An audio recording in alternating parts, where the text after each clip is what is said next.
పాకిస్తాన్ సింధు జలాల ఒప్పందం పునరుద్ధరించుకుందాం అని చెప్తుంది, పదే పదే అడుగుతుంది.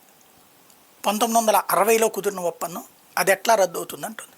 నువ్వు అంతర్జాతీయ న్యాయస్థానానికి వెళ్తావా, ఆ పై న్యాయస్థానానికి వెళ్తా నీ ఇష్టం, మాకైతే దాంతో సంబంధం లేదు.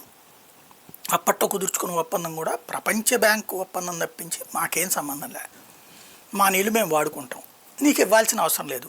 మా దేశంలో పారే నీళ్ళు నీకెందుకు ఇవ్వాలి? మేము వాడుకుని మిగిలితే వదులుతాం, కరెంటు పెట్టుకుంటాం, మిగిలితే వదులుతాం. ఇంతకు మించి దీంట్లో వేరే ఆలోచన ఏమీ లేదు అని చెప్పడంతో పాటు తాజాగా ఆ కాలువల ఎక్స్పాన్షన్ రాజస్థాను, కాశ్మీరు, పంజాబు ఈ ప్రాంతాలకి నీళ్లను మళ్లించుకునే కార్యక్రమం దిశగా అడుగులు వేస్తోంది. పాకిస్తాన్ పదే పదే చేస్తున్న రిక్వెస్ట్ మొన్ననే లేఖ రాయడం, ఆ తర్వాత విదేశాంగ శాఖ చేత మాట్లాడించడం, ఏం చేసినా నో చెప్తోంది.